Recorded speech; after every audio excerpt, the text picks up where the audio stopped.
Caroline Parker has been a councilwoman for the city of Charleston's District 12 since January of this year. Today, I talk one-on-one with her about what project she's working on right now for this edition of Quintin's Close-Ups. And if you haven't already, subscribe to my YouTube channel and like Quintin's Close-Ups on Facebook. Councilwoman Caroline Parker, welcome back to Quintin's Close-Ups. Hi, thank you, Quintin. Thank you for having me again. Oh, you're very welcome. Obviously, you're the councilwoman for District 12, which covers mostly James Island. Yes. And I know that you were elected, obviously, to office in November of last year and was actually sworn in this past January. Let me ask you this.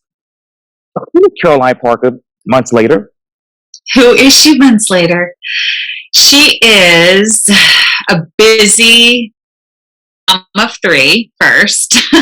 They take up a huge majority of my time. I'm fortunate to be with them, but now I have definitely feel a bit like I've been thrown into the lion's den. So it's a new experience, a wonderful experience, but really just taking it all in. And I definitely have a new perspective on the city and city functions, and the pace of government, is a bit slower than, the pace of many other industries maybe that I've worked in. So it's been great, but I'm the same person as I was before, just with a little more on my plate.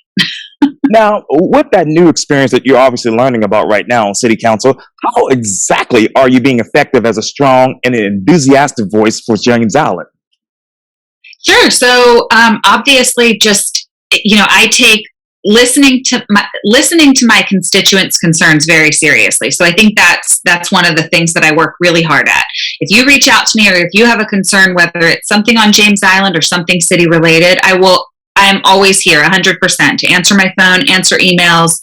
I'm quicker by phone, emails not so much, but other than that, I try to stay really organized with some of my issues. I'm staring at sort of my wall of issues, as I call it. So things that I really am trying to highlight and work on, and just see, get things done for James Island. When I'm in chambers, it doesn't feel like James Island is a big part of those city council meetings sometimes. So that's really where I'm trying to push and harness the focus. But like I said, government, things work a lot slower, and there's little pots of money that go to each place. So I am learning it's just, you really have to get in there and sort of fight for those big issues that your constituents want, specifically for the island. But again, kind of short and sweet about it is just listening to my constituents, bringing them to our city officials, and trying to improve upon what they need for the island. And I want to talk about those issues in just a second, Councilwoman. But let me ask you, obviously, the district lines have been obviously changed due to redistricting. How did your district lines change with that new redistricting? Sure. So nothing's official yet. Nothing has been approved. We're still in the draft phases and things like that. So really nothing, my district is not going to see big changes. I don't want to say I'm one that's the least affected, but certainly in other areas of the city, those lines are changing a lot, specifically the peninsula. But for James Island, not a whole lot is going to change. We will most likely still have 3 council members representing the island. There was a preliminary draft that had me on a bit of Johns Island, right, but it was a very small number of constituents, and I don't think that Johns Island felt well represented that way. So they voiced that during public comment, which is fine. I think having 3 council members on an island like we have on James Island, can still be beneficial for Johns Island. But I also, I wake up every morning thinking about James Island. So to have to grow that district onto Johns, would have been an adjustment. We have multiple municipalities over here on James Island, so navigating all of that, and then adding Johns. So however it shakes out, best for the city and best for the constituents is what I want. But it looks like my district will stay about the same. Now, Councilman Gregory has some large areas of James Island in his particular district. How are you working with Councilman Dudley Gregory to advocate for James Island on City Council? Yeah, we work really well, I think, advocating for James Island. We bounce things off of each other a lot. He's obviously been a sitting council member for a lot longer than I have, so he knows a lot more about the ins and outs of the city workings. So we talk about that a lot. I'm sure in some ways he feels the same. He doesn't live on James Island. I know he cares about James Island in this area, but there are specific things that obviously me living here that, I like to, I can tell him about and say, this is what we want. This is what we need to do. And like I said, we bounce it off of each other. So he gives me good advice on how to kind of lean into the city, if, the departments and things like that. And what exactly are you telling him about what's going on in your district right now? What am I telling him? Yes, ma'am. Yes, ma'am. He knows a lot of it. He has there's a rather large drainage project that they're working on in his district. Right. So he's well aware of, those types of issues. The recreation center is in my district. And so I know that he's worked on other, centers in the past in his history. So like I said, those are the big issues that I ask him about, how can we make improvements? How can we improve our recreation center? Things like that, because that does affect he has a huge chunk of James Island. So that affects, a lot of his constituents as well, the recreation center. And recently, the Post-Courier published a story detailing all the drainage fixes in the works for, obviously, James Island. What exactly are those drainage fixes right now? The fixes? Yes, ma'am. So in my district, like I said, there's not a whole lot. There's a lot of this comes from not just the city. These are multiple municipal, efforts. But we have one I know in Willow Walk that's, we're getting through to that one. Like I said, I think the Central Park one, that's in Councilman Gregory's district. That's a big one. We're really working hard on some Battery Island stuff. We don't have anything in the works, but that's definitely something that's a huge focus of mine. So really, other than that, those are the big focuses. What should be in the works? Go ahead. Sorry. Go ahead. I'm sorry. There are a lot of other smaller, things that are on the radar, but the funding I don't think is quite there yet. So those are ones we have to work on. What grants are you pressing right now for the Battery Island area? What are we pressing for? So, honestly, just ditch cleaning and drainage clearing. We need that all over the city. That is one that we, obviously these drainage systems, let's be honest, some of the older infrastructure just might not be faring so well, but also just the amount of debris and compacted material that has now, become, wedged into these ditches, they're not working properly. Also on Battery Island, there are, that marsh right there certainly floods a lot, whether it's a high tide or we have a big storm, if we're impacted by something like that. So that's an area that I think this side of the island deserves to see some love. We have a lot of residents over here and citizens who have just sort of been waiting to see that happen, especially those along Battery Island Drive. They're the ones that are really impacted. But again, the surrounding neighborhoods, and again, this is very close to me because I live right around there. Right. So having that area, you're sort of stuck. When you're impacted by high water, situations, you're stuck. So honestly, other than that, this is not in the works, but I would love to see, I really want to see some interconnectivity to this area of the island. We have a beautiful elementary school, a beautiful new library. We have a lot of, whether people good and bad, development is still kind of coming to this area. So I certainly would love to see more sidewalks. along that Battery Island Drive around to Grimble. I don't know if you're familiar with, Secessionville Road. Oh, yes. When you get up onto that side of the road, there's a sidewalk and there's a beautiful park, and that can basically take you to the rest of James Island. And I do certainly feel that we're a little, I don't want to say disconnected, but there is really an opportunity to connect this side of the island and these multiple neighborhoods that are sort of wedged over here, and connect everybody, and make it a really usable, walkable, bikeable area, to get everybody to and from, like I said, to the library, or, to this beautiful side of the island. Battery Island Drive is there's a beautiful marsh view there. These are certainly things we can do. And I know that we have state and county representatives that want the same thing. So yeah, those are real hopeful items on my to-do list. Yes, ma'am. Have you been in talks with anybody from the county about this connectivity plan?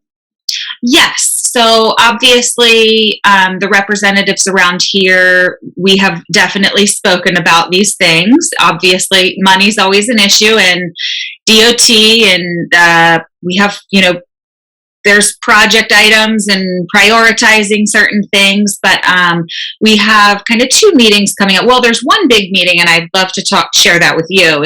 There's something called an intergovernmental committee meeting that we have on James Island, which it was really exciting when I went to my first one back in April. They normally meet about quarterly. So we met in April, and we're going to meet again here at the end of August.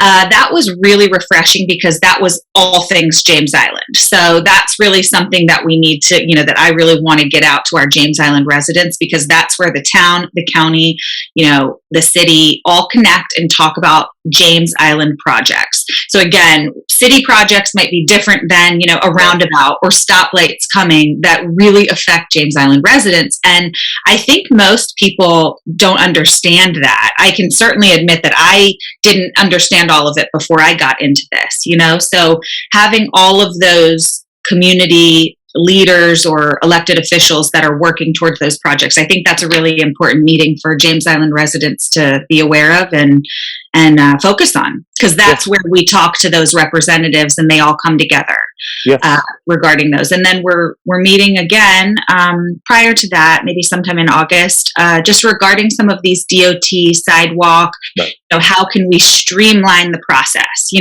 So it's not as much. When we have citizens saying, well, we'd like a sidewalk or we'd like this, how do we streamline that, especially with these multiple municipalities? So I think that'll be really exciting and a good way to get things moving forward.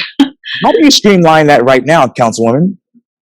Well, just, as well as you can, learning the process first and foremost, obviously, just reviewing what is slated for this year, what's slated for next year, making sure that the items that folks want to be prioritized are prioritized. Certainly, unfortunately, it is sort of a push in a way. You have to kind of really fight for those projects that might be important to you on James Island, but might not be important to someone who lives in West Ashley or downtown, right? Just like some of the downtown issues aren't a higher priority to people who live on James Island. They might not work down there or visit there frequently. So it's really just prioritizing, being organized and talking to all the department heads and, just that, again, I will never fail to say, it's a learning, you have to learn it and then just kind of keep pushing forward, one step in front of the other, right? Yes, ma'am. Hey, speaking of downtown and, right here, what are the big projects right now that are being pushed that are actually affecting, and what projects that you're trying to get accomplished for your district that is? Well, again, downtown and my district are different. We have, obviously we have the big seawall project that was just given a lot of money for, I think it was phase 2 or phase 3. I apologize. I don't remember exactly, but so that was the big one. I also recently visited the Spring Fishburne pump project, which I think is hopefully, that's nearing completion. But when we say nearing completion, I think a year or two Oh, But still, I mean, it was extremely, just to see a project like that in where it is now, where, again, it starts as just something so small, and then to see this huge, giant, shaft where the outfall will be and all of that, I mean, is pretty impressive. But so, like I said, the downtown needs are bigger. That's different. Will that affect us on James Island? Probably not. I mean, the seawall or the spring Fishburne, obviously less if you work downtown, of course. So those are two different things, that if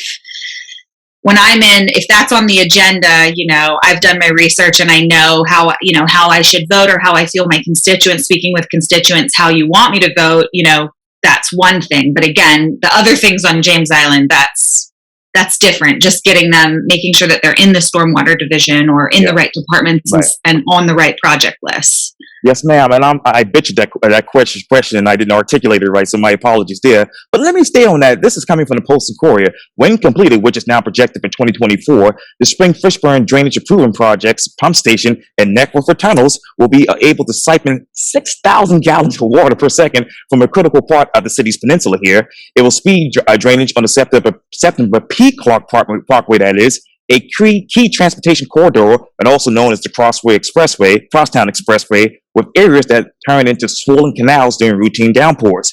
It will protect the city's sprawling medical district, where flooding sapped an estimated $45 million between 2015 and 2020 alone. And it will safeguard scores of homes and small businesses that sit where transportation officials bulldoze over a floodplain to build the expressway in the first place. But according to the Post and Courier, they say those promises are still unfilled. Councilwoman, this seems to be a lot over budget. Who is actually paying for this? Well, the taxpayers. I mean, that's, at the end of the day, I believe there is funding from, the state that was given for this as well. But yes, I'm sort of coming into this project halfway, a little like the seawall, and that's why the seawall, the lower portion, the lower battery seawall, and these are certainly things that, I don't think, as I've navigated, and speaking with engineers, obviously, I like to say that's sort of a little above my pay grade.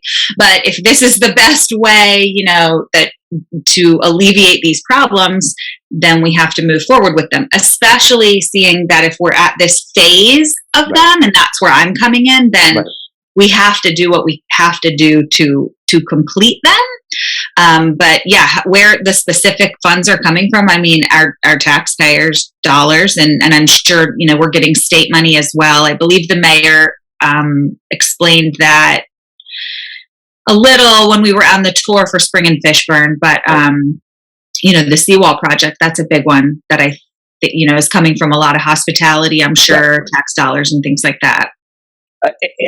What are the main reasons for going over $44 million with this particular budget? For the Spring Fishburne? Yes, ma'am. I'm not sure. I mean, probably just obviously these construction costs. This is something at our last meeting. I did not bring it up, but in private I have been wondering, in conversations being had, why. If we keep seeing these construction increases, we keep seeing these added costs, right? As we know, the economy that we're in and things like this, construction costs just keep going up and up and up. Where's the safeguard? Where's the stopping point to where, if this is just going to increase? But I don't think there necessarily can be. Some of these contracts, that's how they're written. I mean, you can't foresee. It's just like anything in construction. You can't. It's unforeseeable that a problem arises or there's a rotten this or rotten that. So, but to answer your question, I mean, I'm not sure. I'm still navigating this entire budget process very carefully, because those are kind of questions that I want answers to as well. Sure. For myself and for my district. Oh, absolutely. And one last question about the hay there. What was the original budget for the Spring Fishburne Improvement Project? Oh, I don't know the answer to that. Okay. Let me get back to James Allen, that is. Yeah. How have you actually worked with the town of James Allen to devise and fund a maintenance schedule for the sidewalks and gutters along Harborview Road, for instance? Yeah, I mean, we haven't really come up with a schedule, for those things. That's probably something that will be discussed at our next intergovernmental meeting. There are a lot of projects. There weren't a lot of city projects, I believe. It was mainly county, town, DOT, things like that, that were sort of slated. We had a couple park improvements, things like that. But yeah, we're really going to get into that. I was very appreciative that the county chaired this committee previously, and now it's sort of the city's turn. So Mayor Woolsey was very generous in offering that spot to me, which I think was very fitting. That I live on James Island and love all things James Island, so I really plan to hopefully make an impact in that committee, in that arena, and be able to answer those questions much better for you and for all the James Island residents. Because, like I said, I think that's a really phenomenal place to get your information, all things James Island. Because sometimes in city council, you don't, that's not the top. That's not what we're hearing about. We're hearing a lot about the peninsula and things like that. So, and what is the status of the Wamball drainage study and improvements?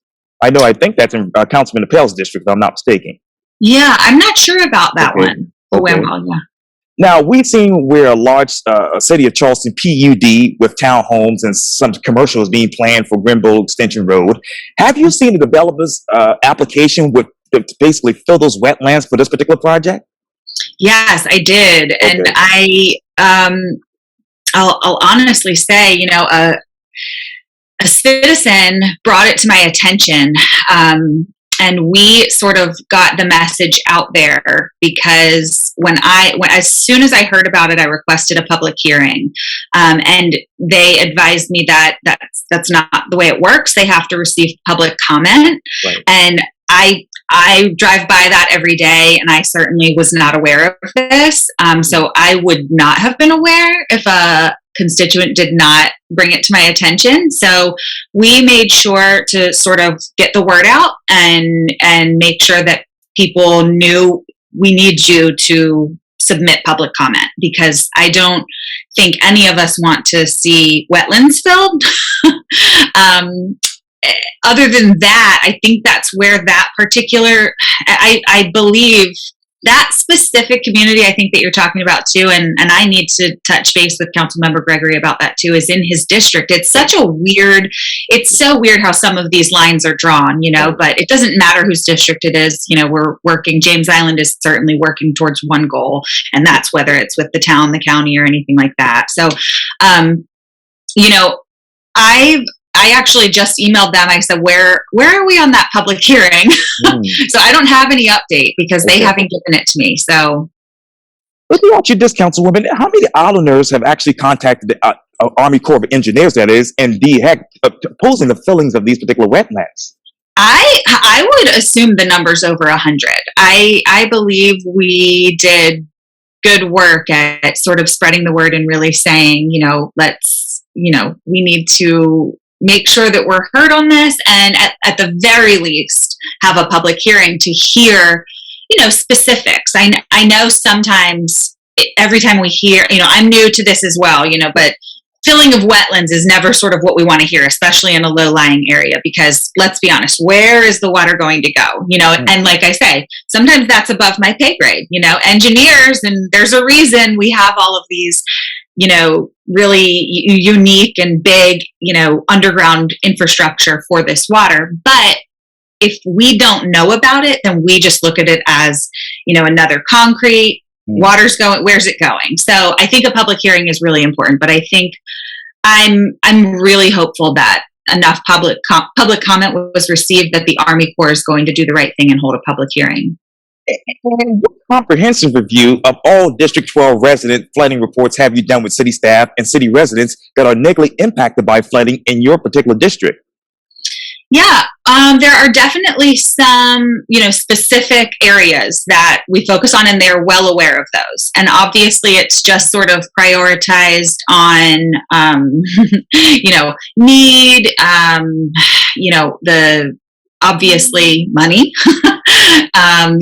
They allot a certain amount of money for all the projects in the city, Right. for all of the smaller drainage projects. Right.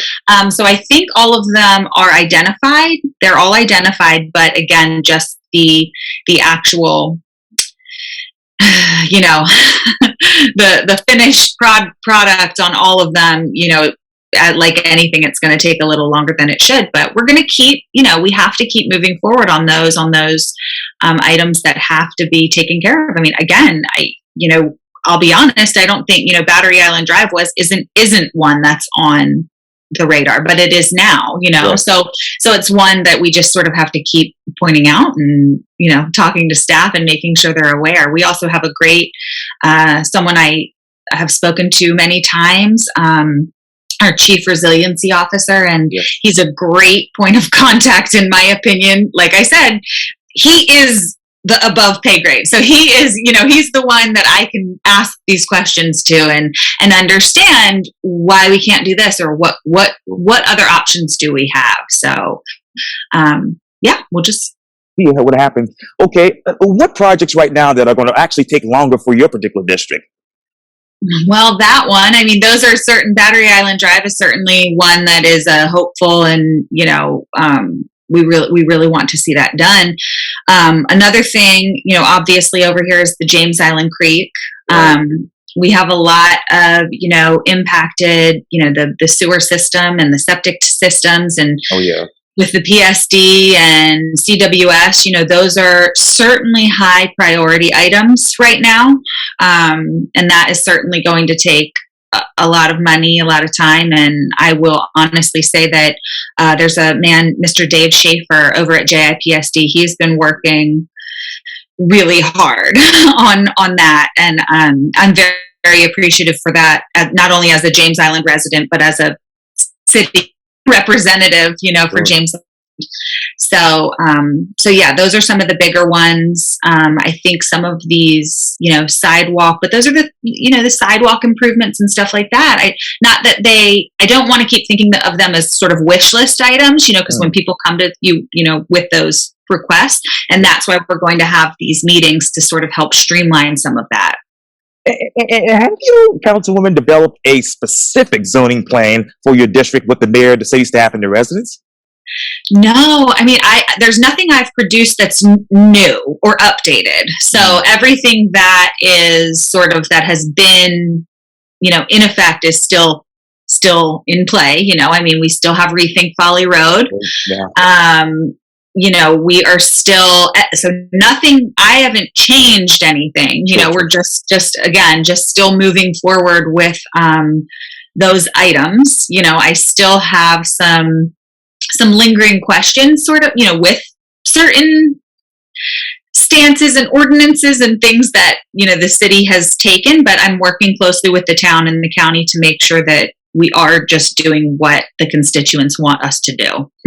And I want to get the Rethink Folly Road in just a second, but let me ask you this. Have you been able to review the DR high density zonings for disallowance on James Island?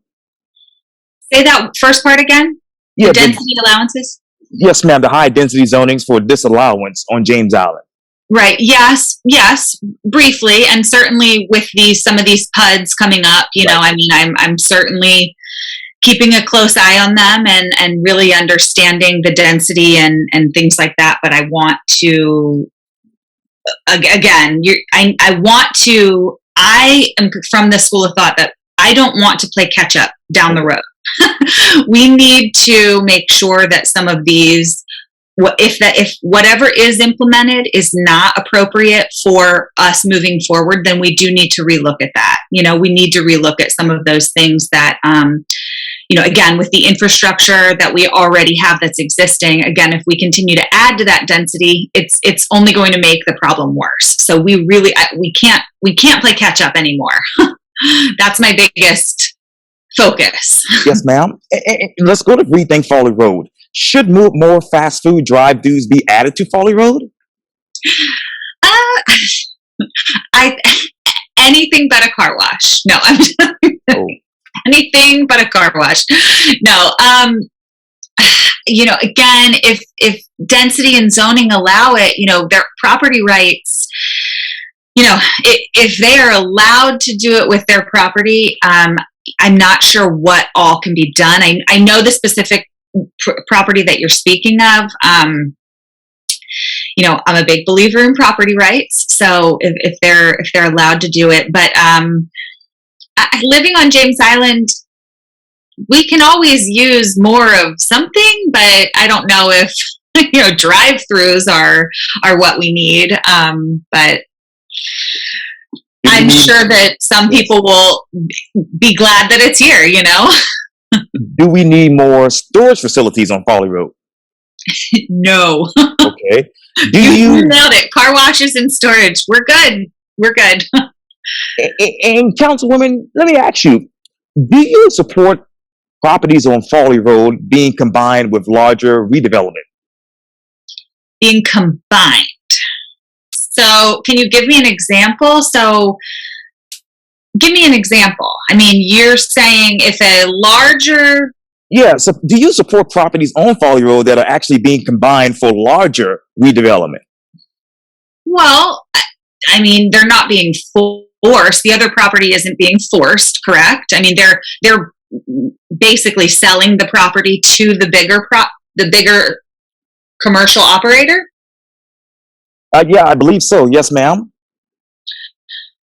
I believe if it is within the seller's right, if the property owner, if that is what they want to do with their property, Okay. Certainly they have every right to, legally. And, I certainly feel that they should be allowed to utilize their property any way they seem fit. If it lies, if it lies within the appropriate zoning standards, and whether it's city or town or county, Mm. Now, But I also yes, think ma'am. that things can be taken on a case by case basis. Okay. I certainly, if you're speaking to added parking or added drive through space or something like that, it might be there might be more of an adequate need because of the limited space we have on Folly Road. Now, if we're talking about adding a 4-story apartment building and they need more commercial space or something like that, I do think this can be on a case by case basis, Okay. for zoning, but that's just me. And I want to go back to Battery Island Drive quickly because Zoom has given me like 3 minutes. But what is your view of the plan coming before the city right now for approval to put in an inn and housing near Battery Island Drive and Folly Road? Doesn't that area flood badly, I should say? Yes. I mean, you're asking me all the tough ones. But I knew you would. That's I get in good. trouble for that. No, it's great because I've honestly wanted to shed more light on that. Honestly, it was one of the first things that I got hit with after I was sworn in, and it was a bit of a shock to me that I didn't want to start sort of that way, and that I understand that my predecessor, this was something that she had was all for, but that particular intersection certainly holds some very tricky navigation issues. I would certainly like to see a light there. I mean, if we're going to have a transient, Right. operation as well as additional residences, I mean, we really need to talk about, like I said, connectivity, resiliency, flooding. I mean, these things need to be a priority before these things before they're put in. That's my take on it. I'm certainly not I'm not excited that there will be the first hotel is thinking of coming here, and but I just really hope that it has to be done in a way that fits the community's needs and the proper infrastructure is all in place. When exactly are these sidewalks and other crosswalks coming before this particular project? No, I mean, nothing is slated, nothing's Huh. planned, and that's what we're really working on now. Is That, at least I'm really, as soon as that was already at the forefront of my yeah, mind, but right. then when I heard about some of these projects that are happening right around me and right in this area, this area that really has no connectivity, Mm. and especially with a city that's really focused on pedestrian, bike, all of this. I mean, we really need to get to work on some of these items and put these on the focus of James Island. Now, do your residents actually want this in there? I I doubt it. Mm. I Mm. doubt it. I doubt it. So there's still, I think, a bit of a way to go on that. Mm. If I'm not mistaken. Again, I don't even believe. Well, yeah, I have to circle back with our city departments, but I think there are a lot more steps that are going to have to be taken before we're close to that. And one last question for you, Councilwoman. Should the city of Charleston continue, in your mind, to annex James Island properties into unincorporated Charleston County or not? That's a good question. I'm actually hoping to meet with some of our James Island representatives and the mayor regarding that issue. Well, So can we circle back on that one? oh, yeah, we Okay, got plenty all of right. time. Yeah, I can Yeah, come back to you after the elections here, and we can talk more about that as well. But I would love yeah, it. yeah, I appreciate it. Zoom's only giving me left in a minute. But Okay, Councilwoman Caroline Parker, thank you for your time. And again, welcome back to Quintin's Close-Ups. thank you. Thank you for having me. Oh, you're very welcome anytime.